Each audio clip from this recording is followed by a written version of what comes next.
Salut, c'est Philippe de Mediacom TV, je suis très heureux de vous retrouver pour ce troisième épisode de la série Parlons-en où ensemble, nous abordons tout plein de notions en rapport avec le monde de la communication, du marketing et des médias. La vidéo que je vous présente aujourd'hui est la première d'une série de plusieurs vidéos dans lesquelles je vais vous dévoiler des techniques de communication et de manipulation. Vous savez, ces techniques utilisées par les commerciaux, les publicitaires, les professionnels du marketing et j'en passe, mais également utilisées, consciemment ou inconsciemment, par des personnes lambda, comme vous et moi. Ces techniques qui se cachent derrière notre dangereuse tendance à nous laisser influencer, celles qui nous poussent à dire oui alors que nous pensons non. Mon objectif, vous les faire découvrir pour vous permettre d'une part de vous en protéger et d'autre part de vous en servir pour les tourner à votre avantage. Et quoi de mieux pour juger de l'efficacité de chacune de ces techniques de communication et de manipulation ? De les mettre en pratique en caméra cachée tout au long de cette vidéo. Allez, on est parti donc pour le premier épisode consacré au faux vrai service. On est parti!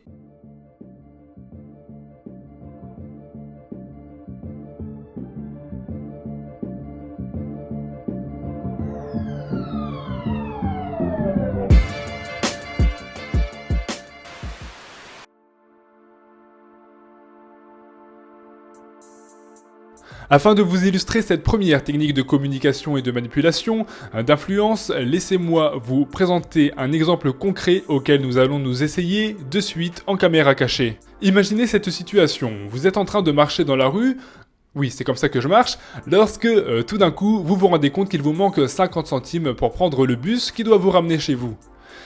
Puisque vous êtes bien élevé, il n'est évidemment pas question de frauder. Une seule solution se présente alors à vous, solliciter un ou une inconnue et lui demander les 50 centimes manquants. Bonjour madame, il me manque 50 centimes pour prendre le bus, est-ce que vous auriez 50 centimes sur vous? Ici, en formulant votre demande comme je viens de le faire, il y a environ 9 chances sur 10 pour que votre cible réponde quelque chose du genre « Ou pas du tout? Non, vous n'avez pas de monnaie? Bon, c'est pas grave. Merci beaucoup madame. Bon après-midi. La technique du faux vrai service est alors très simple. Avant de demander à votre cible de vous rendre votre vrai service, celui qui vous importe réellement, pour lequel vous la sollicitez, vous allez passer par une phase intermédiaire.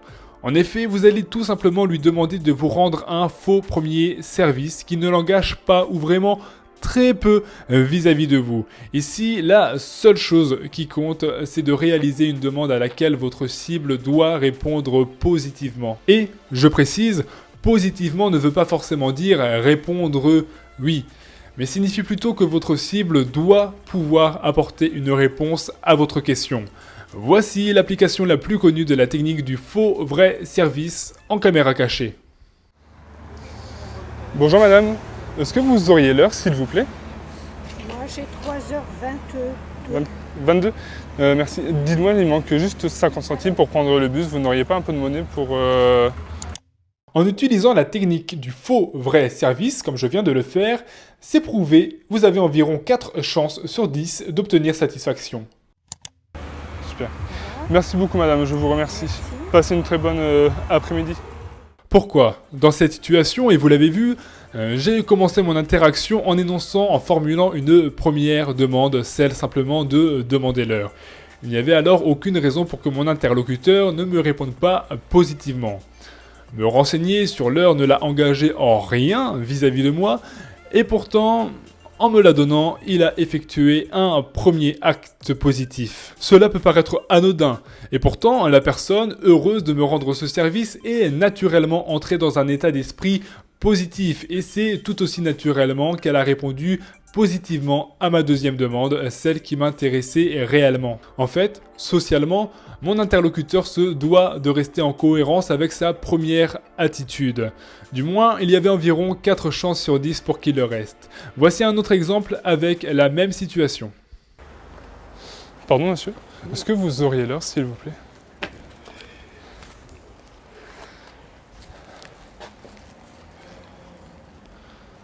16h15. 16h15, merci. Dites-moi, j'ai 1 euro, il me manque 50 centimes pour prendre le bus, vous n'auriez pas du tout de monnaie sur vous?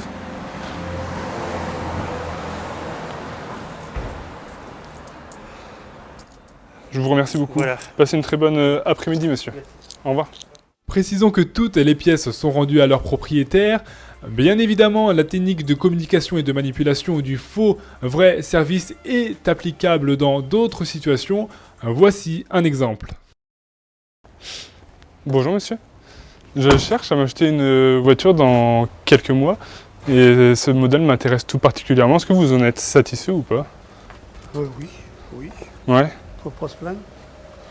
Mis à part que, d'après ce que j'ai entendu dire, il y a un problème d'injection là-dessus, D'accord. sur le diesel, quoi, la 308.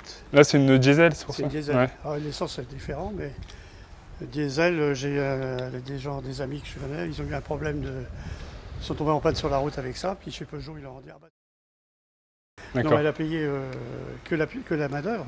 Ouais. Mais enfin, c'est le genre de truc qu'il faut se méfier, quoi.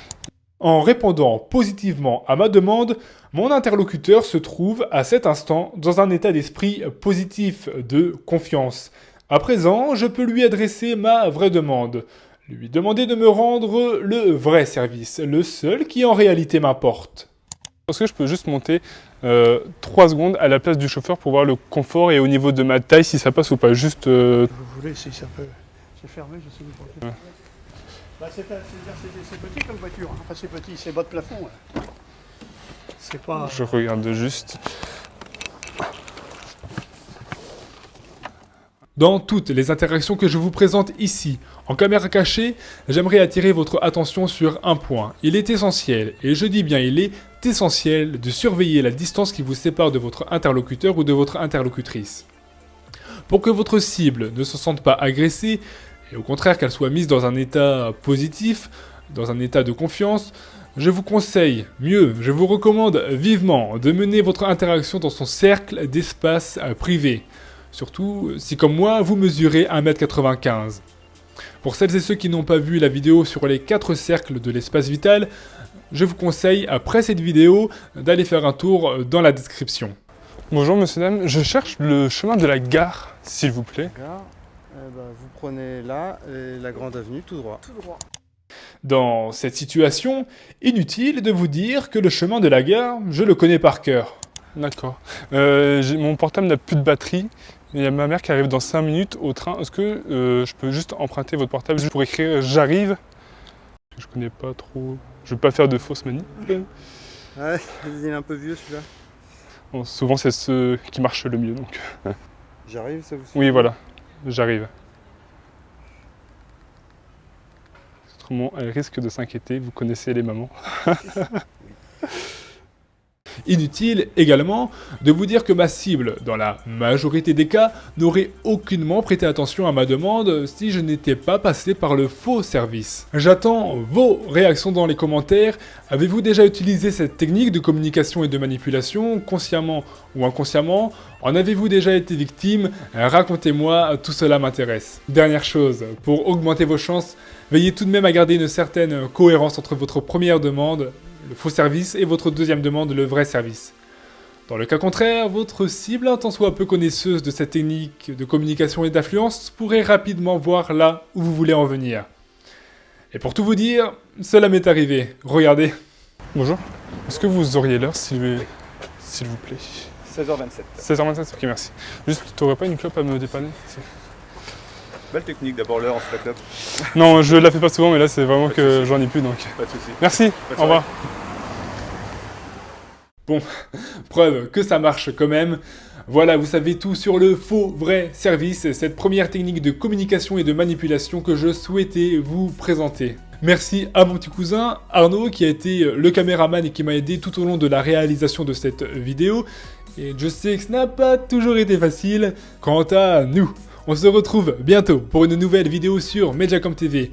D'ici là, n'hésitez pas à partager cette vidéo, à la liker, à la commenter, bref, faites ce que vous voulez, mais surtout, communiquez. C'était Philippe de Mediacom TV. Tchuss! Et lorsque le président de RES m'a demandé de travailler sur l'organisation, j'ai retrouvé, moi, d'une certaine manière, le confort intellectuel et professionnel que je connaissais d'avant.